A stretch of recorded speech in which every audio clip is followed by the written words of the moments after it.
So it is noon on the East Coast, and America is watching Washington as the nation awaits what is called the principal conclusions from Bob Mueller's investigation. It is Sunday. Your eyes are not deceiving you. It's noon here in New York City, and welcome to our special coverage on this weekend day. I'm Bill Hemmer. Nice to be back with you. Good to be with you, Bill. And thank you to all of you for welcoming us into your home on a Sunday. I'm Sandra Smith. Attorney General William Barr expected to send Congress a summary of Mueller's findings as soon as this afternoon. This amid growing calls from both sides of the aisle for the entire report to be made public. This is an investigation of the White House and of the president and the people around him for alleged misconduct in various different ways and for subverting the Constitution in various different ways. The report should go public in its entirety and see where the chips fall. That report and those findings are still coming out, and we'll see. But at this point, the president has been proved right. I think he was obviously frustrated during this time, and rightfully so, as this report seems to show. We have Fox team coverage. Ellison Barber is in our Washington bureau. Garrett Tenney is near the president's estate in Florida. But we begin with Molly Hennenberg live at the Justice Department as the wait continues. Molly? Hi, Sandra. Yes, this is what the waiting game looks like as we wait for the summary of Mueller's report. It could come in the next few hours. It could come later today, or it may not. We do know that Attorney General William Barr is here at the Department of Justice. We have some video to show you of him arriving here early this morning. He and his Assistant Attorney General Rod Rosenstein were working yesterday as well, trying to figure out what the gist of the report is, how to summarize it, and what to release to Congress and the public. Special Counsel Robert Mueller's work on the probe is done. He went to church this morning at St. John's Episcopal Church across from the White House. We asked him earlier this morning how he felt about the report being completed, and he had no response. Democrats say they want the whole report made public, and the underlying information and the evidence. Republicans say the law prohibits that. And it's amazing to hear my chairman say that he wants everything out there. Well, I would ask my chairman, does he include classified information, which has never been released to the American public? Would he include 6C, which is grand jury information, things that are normally never released to the public outside, really outside of a special order from the court? The job of Congress is much broader than the job of a special counsel. The special counsel was looking and can only look for crimes. We have to protect the rule of law. We have to look for abuses of power. We have to look for obstructions of justice. We have to look for corruption. Attorney General Barr says he wants to provide transparency consistent with the law, and he has said previously that he believes it's, quote, very important that the public and Congress be informed of the results of the special counsel's work. Sandra? Molly, live for us at the Justice Department. Molly, thank you. Meanwhile, President Trump and his reaction thus far, a bit muted, just a few tweets a bit earlier today, and they were short, too. He's spending the weekend at his Mar-a-Lago estate, Palm Beach, Florida. The president saying that he welcomes making the full findings of the report public for everyone to read. There was no collusion. There was no obstruction. Everybody knows it. It's all a big hoax. I call it the witch hunt. It's all a big hoax. So we'll see what happens. I know that the Attorney General, highly respected, ultimately will make a decision. So that comment clearly from Friday has not been in front of the camera for the last 2 days. Garrett Tenney has, however, live in West Palm Beach from where the president is at the moment. Hey, Garrett, what are you hearing from the White House? Well, Bill, like all of Washington, the White House is anxiously awaiting the release of the key findings of the Mueller report. But President Trump is not letting that get in the way of a beautiful day at Trump International Golf Course, where he arrived just a few hours ago, and he's been there since. But his legal team tells us they are cautiously optimistic about what the report will say. The president himself has still not publicly weighed in since the report was completed. However, this morning, he returned to Twitter after a rare 39-hour hiatus, tweeting simply, "Good morning, have a great day," and then "Make America Great Again." Fox News is told that it is possible the Attorney General could run his summary by the White House before sending it to Congress if there are any items that could be subject to executive privilege. However, as of this morning, the White House tells us it has not received or been briefed on the report. That possibility, though, has raised the ire of Democratic lawmakers who argue it's like having the fox guard the hen house. Lawmakers in both parties, along with the president, have called for the Mueller report to be released to the public in its entirety. That does not appear likely to happen, though, given the use of classified information and grand juries to compile that report. So there is clearly a battle brewing here between Congress and the White House over exactly what the final details of this report are, how much of it is released, rather, to the public as well as to Congress. And that could ultimately end up going to the courts and being decided there. So long time down the road is a possibility, Bill. Have you seen him today, Garrett? Was he playing golf like yesterday, or what came of that schedule? We have not heard exactly if he's playing golf. Yesterday, we know he played a round of golf with a few people, including Kid Rock. Today, he's back over at Trump International Golf Course, where typically on a day like this, he will play a round or two.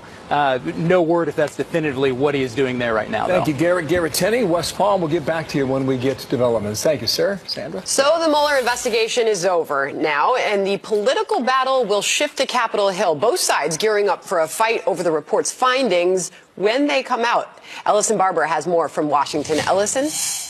Hi, Sandra. Yeah, Republican or Democrat, lawmakers do not have this report just yet. Most, before giving any sort of opinion, offer that caveat. Some Republicans say the apparent lack of additional indictments suggest all of this was a fishing expedition. Some Democrats say not so fast. They believe there is a big difference between evidence of bad behavior and evidence that can go to court.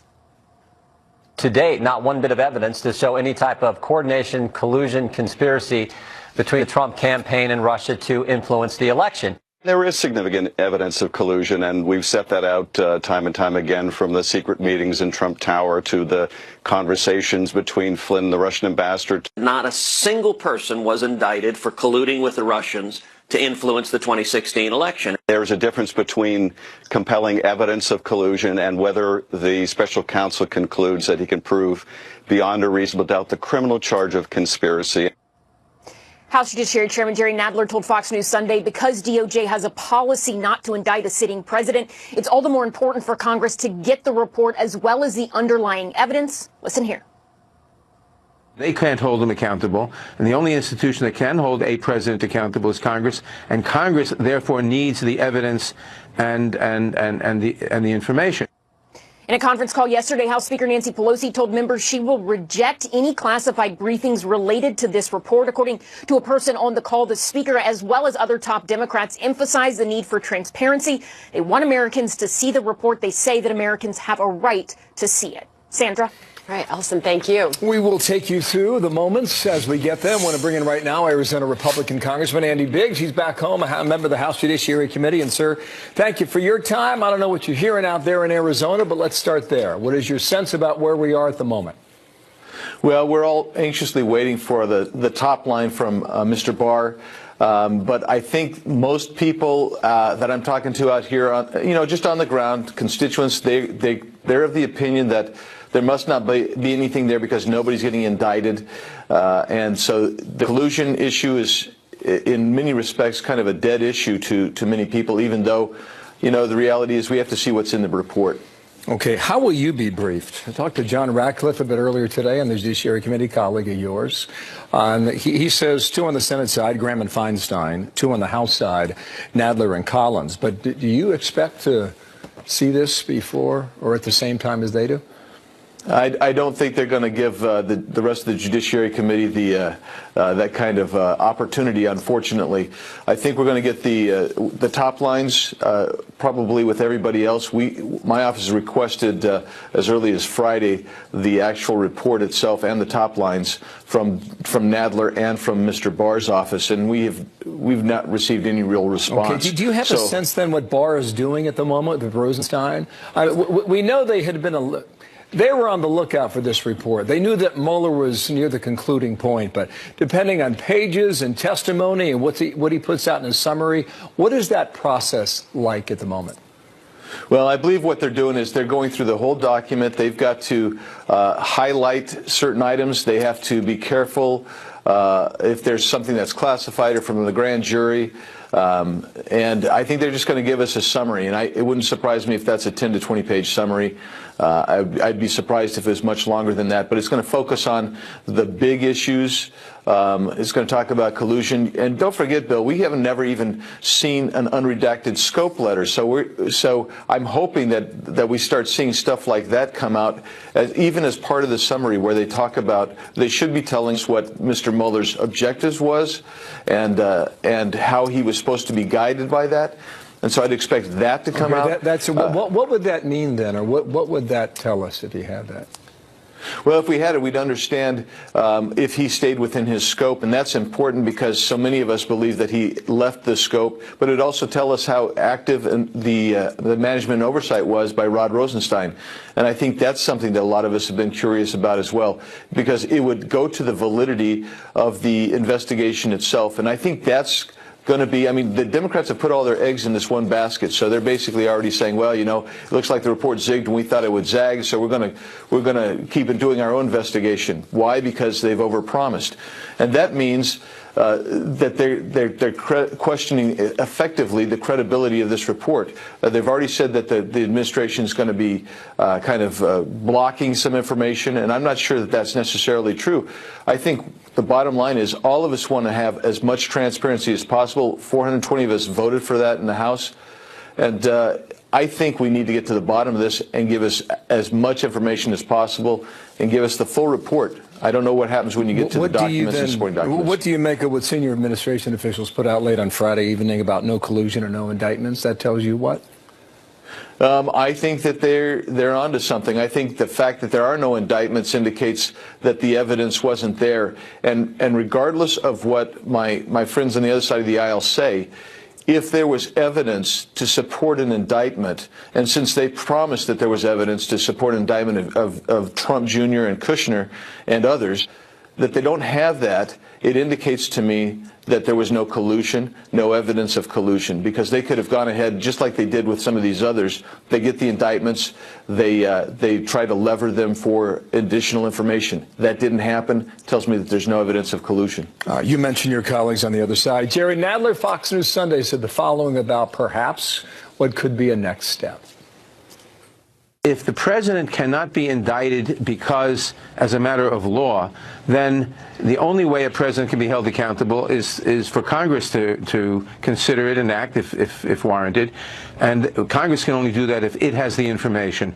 And for the department to take the position that we're not going to give information because he's not indicted, like a normal person who's not indicted because of lack of evidence, is equivalent to a cover-up. He said a lot there. What do you take from that comment?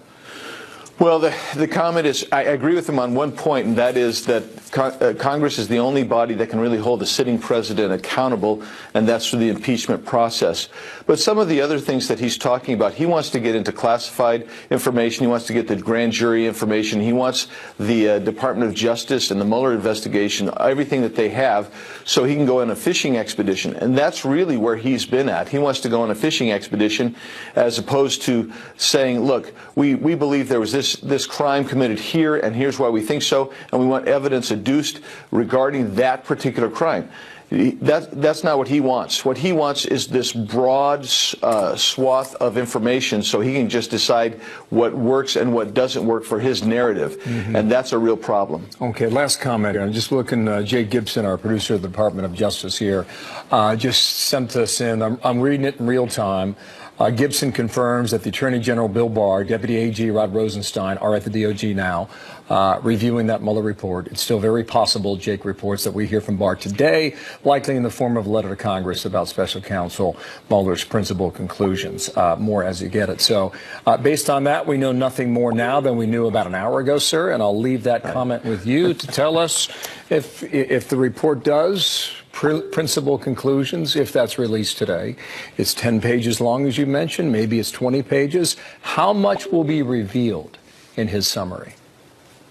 Well, he's going to it's going to be a top line. It's not going to be into the details. You're not even going to know what all the evidence.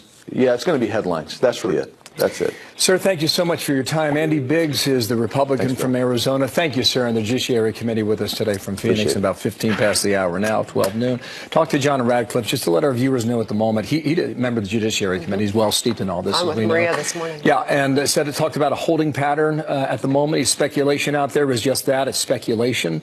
And I mentioned the 4 members of Congress who get the report initially. Congress has been on a break, but Radcliffe and some others are coming back late tonight to get ready for what will be a barn burner of a week, regardless. Also, of what really interesting to know that William Barr, the Attorney General, has said that he would also seek the counsel of the special counsel himself about how exactly to release the details within the limits of the law. So it is a wait and see, folks, at this point. And just to emphasize, we're waiting on the summary report. We expect it would not happen before 12 noon, which was 15 minutes ago, and maybe we get it any moment. So that's why we're here today.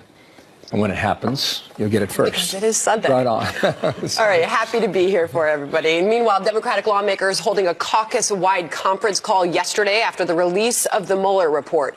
And impeachment, apparently not a topic of conversation. We've been very clear.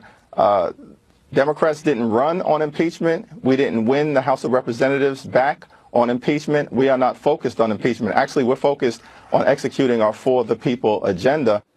So what are the next steps for the Democrats after Mueller's findings are actually released? We take this one up next.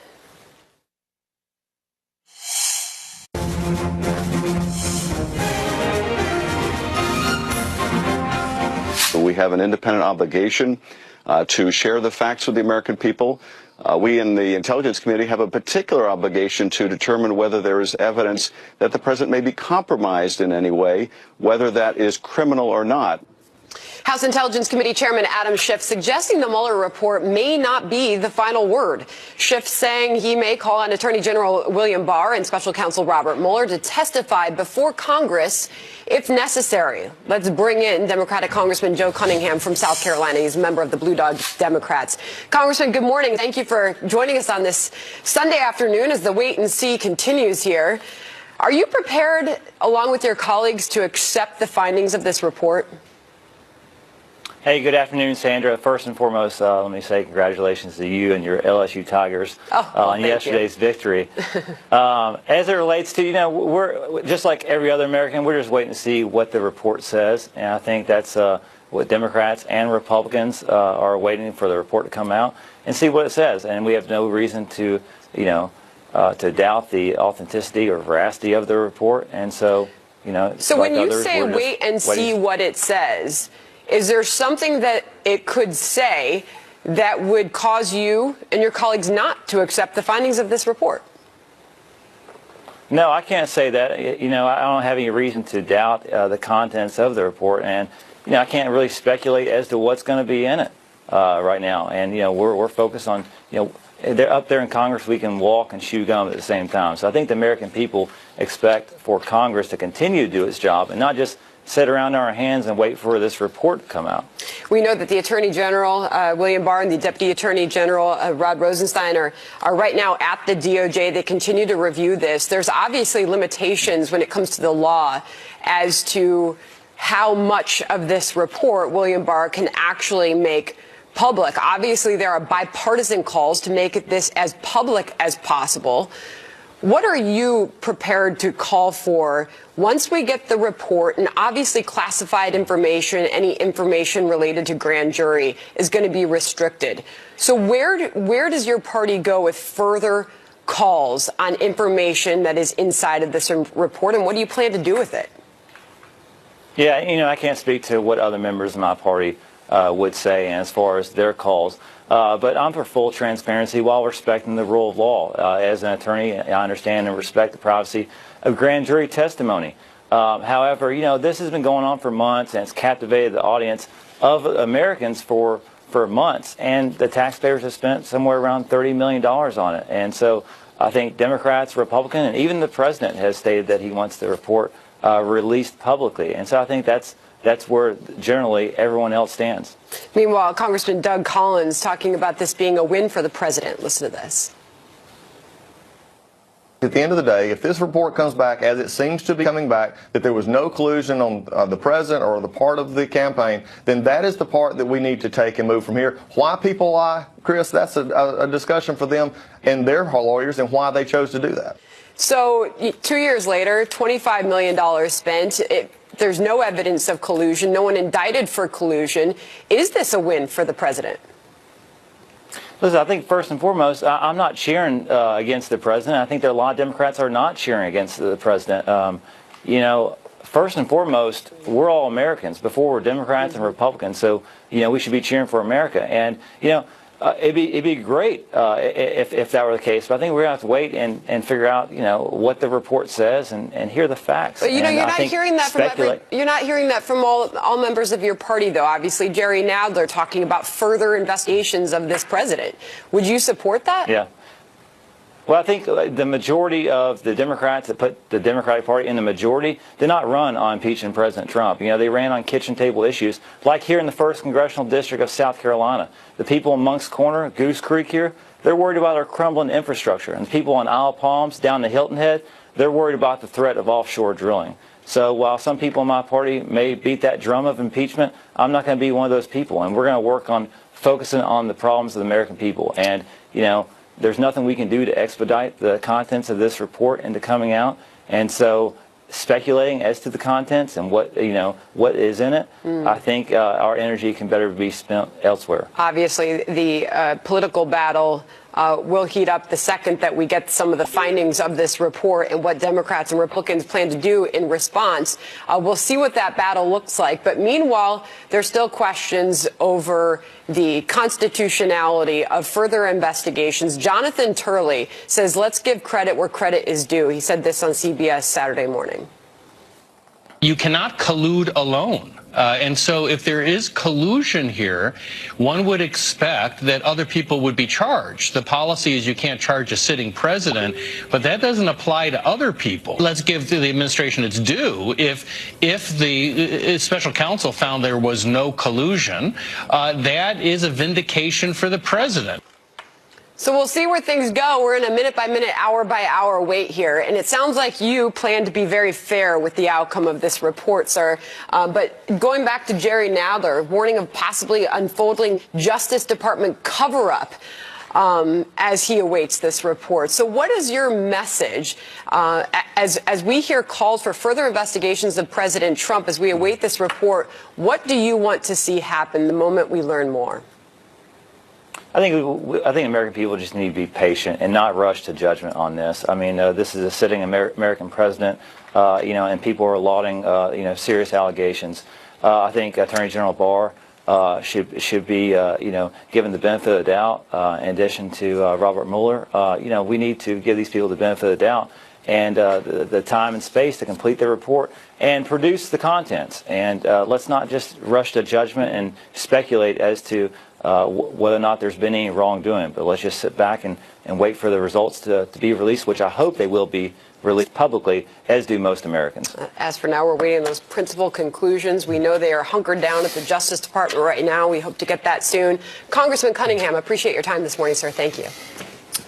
Thanks so much, Sandra. So we're watching that, and I tell you, discussions over the weekend with some White House officials. They stressed the two things that we've talked about, Sandra, for the last 30 minutes.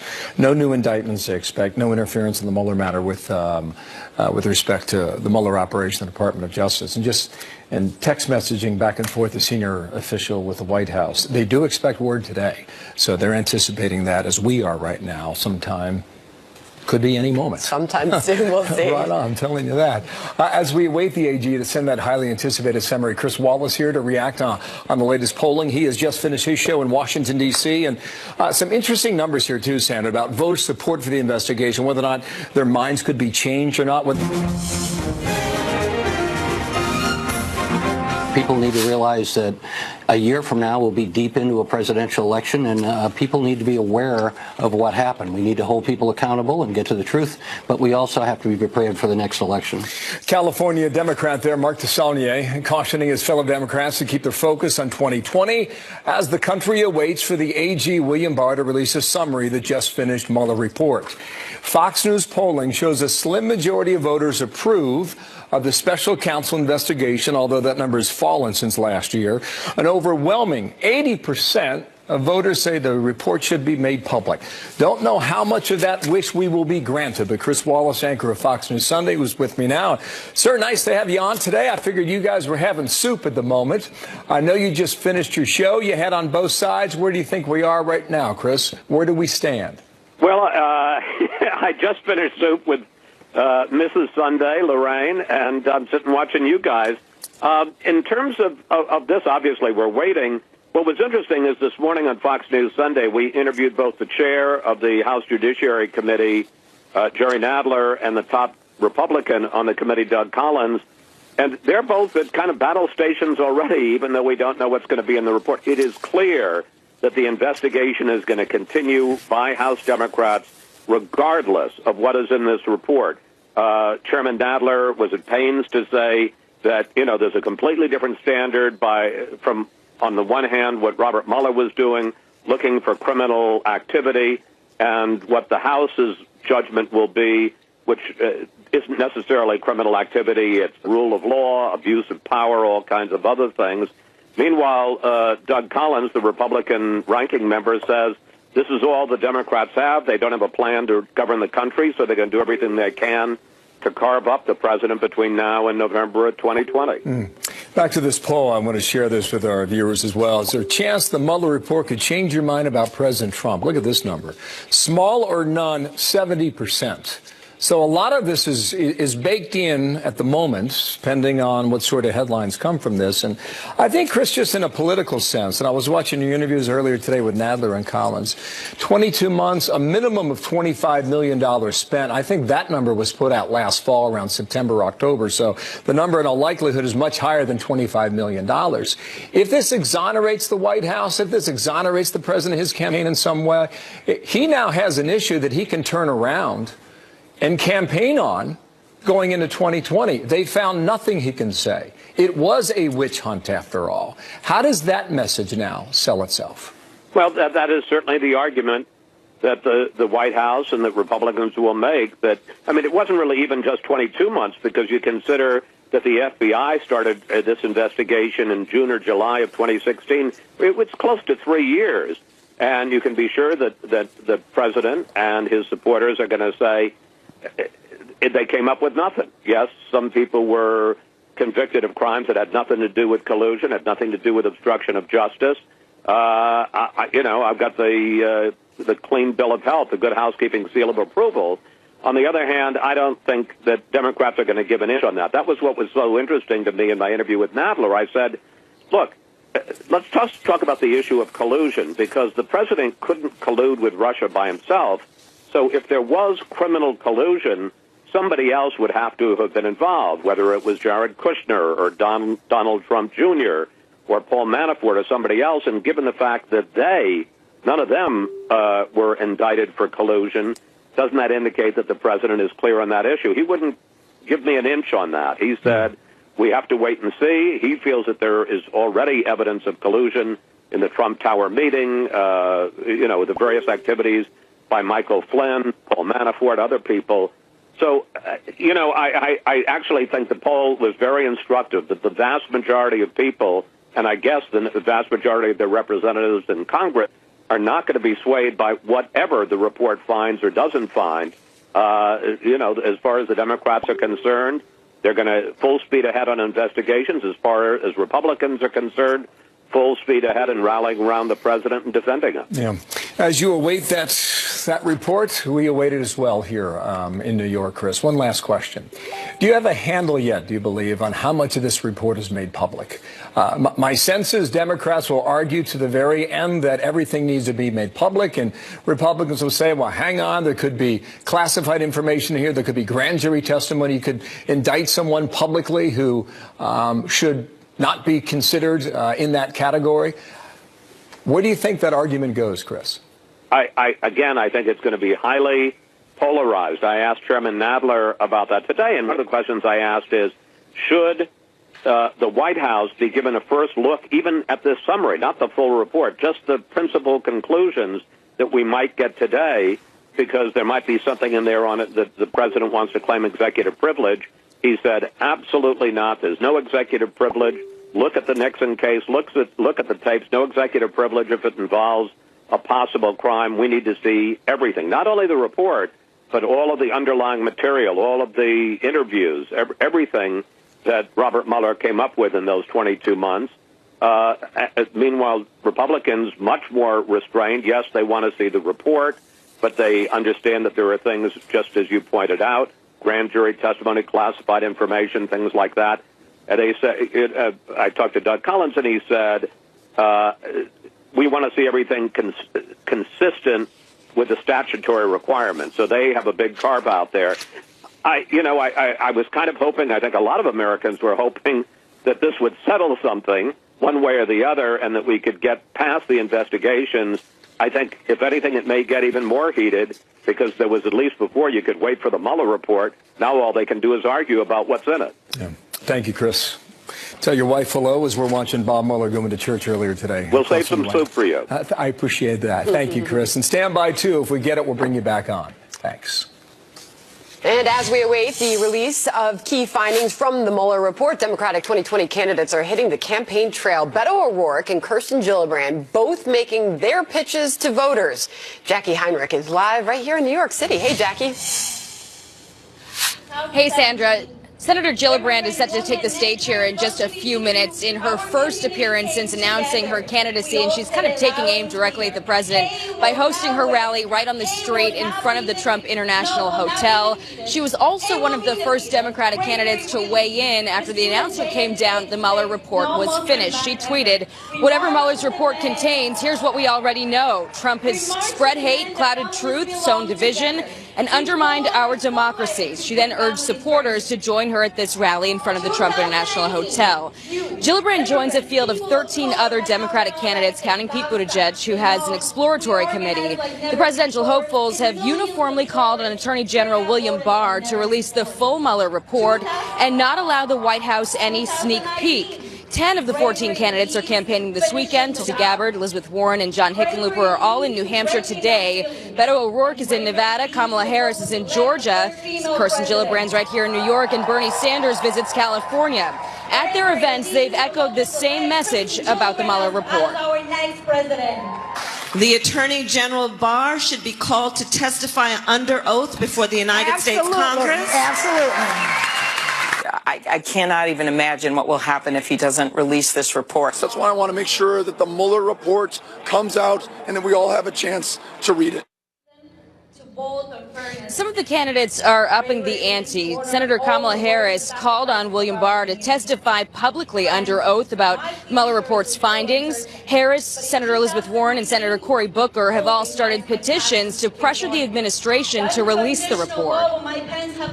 It is absolutely imperative that the Trump administration make that full report public. Nobody, including the President of the United States, especially this president, is above the law. Aside from the Mueller report, all of the candidates are expected to push their typical campaign platforms at their events this weekend. Kirsten Gillibrand expected to talk about Medicare for all and LGBTQ rights. Still, though, the latest Fox News poll showed Joe Biden ahead as the top Democratic candidate, and he hasn't even announced his candidacy formally yet. Sandra? Jackie Heinrich in New York City for us. Jackie, thank you. So as we await now the AG Bill Barr to release the principal findings of the Mueller matter, we dig deeper into the scope of the special counsel's investigation, 22 months worth. In a moment, our next guest is a former assistant special Watergate prosecutor, and we will get his take on where we are today. Coming up. Well, as we await the key findings in the Mueller report, it will be up to Attorney General William Barr to determine how much of that report will actually be made public. Special Counsel Robert Mueller is operating under specific Justice Department guidelines as outlined by Deputy Attorney General Rod Rosenstein. A DOJ memo laying out the scope of the investigation, saying in part, quote, any links and or coordination between the Russian government and individuals associated with the campaign of President Donald Trump and any matters that arose or may arise directly from the investigation. John Sale is a former assistant special Watergate prosecutor and former special assistant to the Attorney General. John, appreciate your time this morning. So often we had to remind ourselves and others through this process what this investigation initially set out to do. What is the scope, or was the scope of this investigation? Well, the scope originally was to look into whether or not there was interference in the 2016 election by the Russians, and if so, if the Trump campaign was involved in that. But that investigation's over. And I think round one, the president should be very happy. But it's only round one. And now, where are we? We're waiting for the Attorney General to decide what his summary is going to be. What he received from Mueller is, by regulation, confidential. So now, what is he going to release? And I think what he's going to release sometime today may disappoint us, because I don't think it's going to be as detailed or give the underlying information that everybody's waiting for. When you say disappoint us, what do you mean? Well, the buzzword is transparency. I mean, everybody wants transparency. But interestingly enough, the Attorney General is conferring yesterday and today with the deputy, Rod Rosenstein. And guess what he said about transparency? He said it's a knee-jerk reaction to think that's a good thing, that there are times when we should not be transparent, and he was referring to this situation.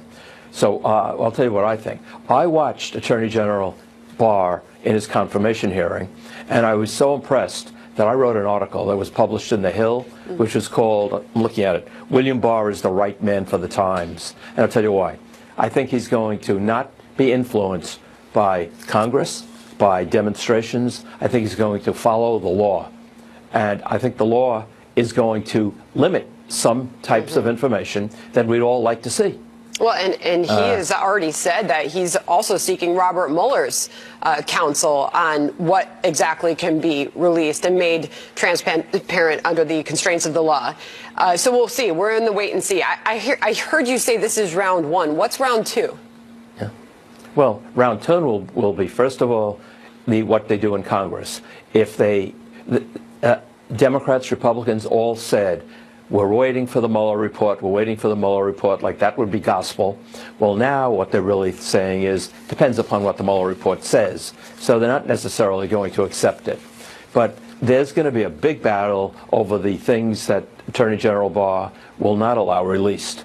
And there's one thing, when they're saying that they shouldn't give the White House a, quote, sneak peek, it's not a sneak peek. And what are they? They're not going to destroy it. They're not going to rip it up. They are entitled to preview it, the White House counsel, because executive privilege is real. It's not something to hide behind. It's real, and only the president can determine whether or not to assert it. Nobody else can. And if he does assert to you, John, is when you started out, you talked about the scope of the investigation and how it originally began. Did the scope of the investigation change? Well, I think the only way it changed with Mueller was with the Manafort case in Virginia, which he had permission from Rosenstein to do it, but it didn't have anything to do with the president. It didn't have anything to do with collusion. But I think he's done. What I'm really saying is all these other investigations the president still has to deal with. But public opinion matters greatly. I learned that from Watergate. And that's why these polls are important. And as long as the president has the support of the public, I think ultimately he's going to prevail. Makes it all very interesting. John Sale, great insight there. Thank you. Thank you. We are on standby mode at the moment, waiting on Department of Justice. When we get it, you'll hear about it first. In the meantime, how does Russia react in the conclusion of the Mueller matter? Bob Mueller's work is over and done with now. So what the special counsel's findings could mean for the relationship between Washington and Moscow. Take you there live. Come on up.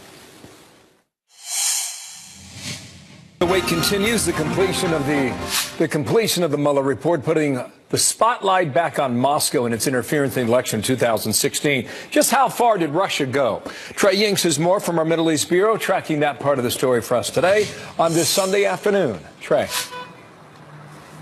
Bill, reactions to the Mueller probe wrapping up on Friday are pouring in from around the world, but top leadership in Russia has remained silent on this latest development. The Kremlin, Russian President Vladimir Putin, and other key political figures in Russia have not commented on Mueller ending the Russia probe with no further indictments. During the 2-year investigation, Mueller indicted 13 Russian nationals, 3 Russian companies, and 12 Russian intelligence officers. Most of the companies and individuals were related to the Internet Research Agency, a Russian troll farm that attempted to interfere with the 2016 U.S. elections. The intel officers are charged with hacking and releasing Democratic emails in 2016. So I think if it's proven, Russia would say, "Oh, it's it's politicized. It's like a witch hunt." We don't trust Congress that is politicized. We have Democrats, we have Republicans. House of Representatives is dominated by Democrats now. They are they stick with the ideology. They hate Russia. I think this is how Russia might respond. As for how the Mueller probe will affect future relations between the United States and Russia, President Trump has maintained that he would like to maintain a working relationship with Russian President Vladimir Putin. Critics of President Trump have pointed out that the White House often splits with U.S. intelligence agencies on how much President Trump himself believes that Russia tried to interfere with this larger probe. Bill? Thank you, Trey. The wait game continues. Trey Yingst in Jerusalem. Thanks, Sandra. Our special coverage continues as we await Attorney General William Barr's summary of the Mueller report. Plus, the special counsel's job may be done, but the president's legal saga may not be over. Keep it right here as we roll on.